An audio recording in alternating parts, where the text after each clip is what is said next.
2020 election has been an eventful one, and right now things are still up in the air regarding some runoffs and final counts in Georgia and North Carolina. Xavier Walton breaks down the process. Think of it this way. Election day is by far not the end of the process. It's really the beginning. Once we cast our votes in person or by mail, it's up to each state to verify those ballots, tally the results, and review challenges, if there are any.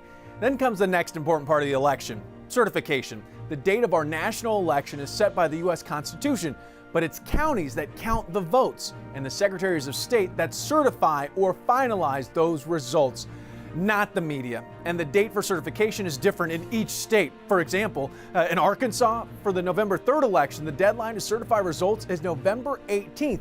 But in California, the state with the highest population in the country, they have more time. Their certification date is December 11th.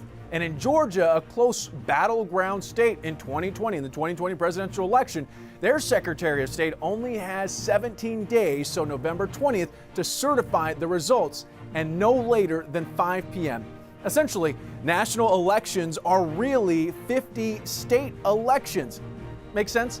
The results of the popular vote in each state determine which party's electors are part of the Electoral College, and the Constitution spells out exactly when the electors meet to vote for president and vice president as the Monday after the second Wednesday in December. This year, that date is December 14th. That's when the election by the people will officially be over. Okay.